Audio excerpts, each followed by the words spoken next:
Hello viewers, কেমন আছো তোমরা সবাই? আশা করছি সকলে খুব ভালো আছো। আমার চ্যানেল cooking.com এ তোমাদের সকলকে আরো একবার স্বাগত জানাই। আজকে তোমাদের সাথে শেয়ার করব একদম অনুষ্ঠান বাড়ির মতো শুক্তোর রেসিপি, যেটা খুব সহজেই বাড়িতে তোমরা বানিয়ে নিতে পারবে। তো চলো রেসিপিটি শুরু করা যাক। সবার প্রথমে দেখো, কড়াই গরম হলে আমি এখানে দিয়ে দেব চা চামচের 1 চামচ মতো গোটা মৌরি আর 1 চামচ মতো রাঁধুনি। প্রায় 30 সেকেন্ড মতো এটাকে একটু ভালো করে শুকনো খোলায় নাড়াচাড়া করে এটাকে আমি একটা গুঁড়ো পাউডার মতন বানিয়ে নেব। তারপরে দিয়ে দেব কড়াইতে পরিমাণ মতো সর্ষের তেল। তেলটা এখানে গরম হতে হতে একটা বাটা মশলা বানানোর প্রস্তুতি নিয়ে নেওয়া যাক। দেখো, তার জন্য আমি এখানে নিয়ে নিয়েছি চা চামচের 1 চামচ মতো সর্ষে, তারপরে নিলাম পোস্ত, আর 2 চামচ মতো নিয়ে নেব চার মগজ আর কিছু কাজু। কাজুটা অপশনাল, যদি তোমাদের ঘরে না থাকে তো নাও দিতে পারো। এরপরে এটাকে আমি সামান্য জল দিয়ে কিছুক্ষণের জন্য ভিজিয়ে ভালো করে বেটে নেব। এরপরে দেখো, তেলটা গরম হয়ে গেলে আমি দিয়ে দিলাম কিছু বড়ি। বড়িটা একদম লালচে করে একটু ভেজে নিতে হবে। কিছুক্ষণের মধ্যে এটা লালচে হয়ে গেলে আমি এটাকে তুলে রাখছি।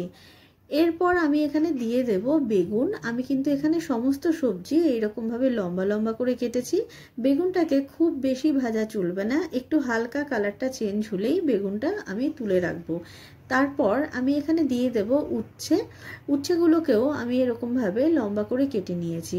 উচ্ছেটাকে একটুখানি ক্রাঞ্চি হবে এই রকম করে ভাজবে, একটু লালচে কালার আসা না পর্যন্ত তুলবে না। তো দেখো, ভালো একটু লালচে কালার এসে গেছে, আমি এবার এটাকে তুলে রাখবো।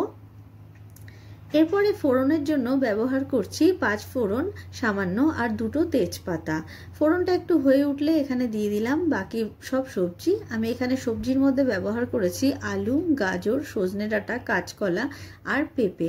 তোমরা চাইলে অন্য কোনো সিজনাল সবজিও ব্যবহার করতে পারো। আমি এখানে রাঙা আলু ব্যবহার করিনি, তোমরা চাইলে করতে পারো। এরপর 3 থেকে 4 মিনিট ভালো করে হাই ফ্লেমে সবজিগুলোকে একটু ভেজে নিচ্ছি। এটাকে ততক্ষণ ভাজবে যতক্ষণ না সবজির কালারটা একটু চেঞ্জ হয়ে যায়। এটা যখন একটু ভাজা ভাজা হয়ে যাবে আমি এখানে দিয়ে দেব থেতো করে রাখা আদা। তারপরে আবার ভালো করে সবকিছুকে একটু নেড়ে চেড়ে নিচ্ছি। এটাকে আমি ততক্ষণই ভাজবো যতক্ষণ না সবজিটা একদম সফট হয়ে যায়, একটু নরম হয়ে যায়। দেখো, সবজিটা একদম নরম হয়ে গেছে। এরপর আমরা যেই বাটা মশলাটা করে রাখলাম সেই বাটা মশলাটা এখানে অ্যাড করে দিচ্ছি, সেই পেস্টটা। এরপর আমি এখানে দিয়ে দেব স্বাদ মতো লবণ। লবণটা দেওয়ার পর আমি ভালো করে এটাকে নেড়ে চেড়ে নেব যতক্ষণ না এটার জলটা একটু শুকিয়ে আসে। ততক্ষণ এটাকে আমি ঢাকা চাপা দিয়ে রাখবো প্রায় 3 থেকে 4 মিনিট মিডিয়াম আঁচে। দেখো, এভাবে ঢাকা চাপা দিয়ে রাখলে সবজিগুলো খুব ভালোভাবে সেদ্ধ হয়ে যাবে আর জলটাও টেনে যাবে। তো চলো দেখি সবজিটা সেদ্ধ হয়েছে কিনা। দেখো, একদম পারফেক্টলি সেদ্ধ হয়ে গেছে আর জলটাও শুকিয়ে গেছে। এরপর আমি এখানে অ্যাড করে দেব দুধ। তোমরা চাইলে এটা শুধু দুধেও করতে পারো, কিন্তু আমি এখানে জলও মিশিয়ে অ্যাড করেছি। এখানে দুধ আর জলটা 1:1 অনুপাতে রাখবে, মানে 1 কাপ জল নিলে 1 কাপ দুধ, এইরকম পরিমাণ অনুযায়ী জিনিসটা দেবে। আর যদি কেউ মনে করো শুধু দুধ দিয়েই এটা করবে তাহলে তাও করতে পারো, তাতে কোনোই অসুবিধা নেই। এরপরে আমি একে একে করে ভেজে রাখা সবজিগুলো অ্যাড করে দেব। তার জন্য আমি এখানে দিয়ে দিলাম উচ্ছে ভাজা, বেগুন ভাজা, এরপরে দিয়ে দেবো বড়িটা যেটা আমরা আগেই ভেজে রাখলাম, আর দেব সেই গুঁড়ো মশলাটা যেটা সবার প্রথমে আমরা তৈরি করেছিলাম। আমি এখানে চা চামচের 2 চামচ মতো সেই গুঁড়ো মশলাটা অ্যাড করলাম।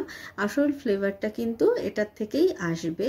এরপরে দিয়ে দেব এখানে স্বাদ মতো চিনি। শুক্তোতে একটু মিষ্টি ভাব না থাকলে কিন্তু একদমই ভালো লাগে না, তাও যদি কেউ মিষ্টি পছন্দ না করো তাহলে স্কিপ করতে পারো। এরপর এটাকে 3 থেকে 4 মিনিট প্রায় হাই ফ্লেমে আমি ভালো করে ফুটিয়ে নেব।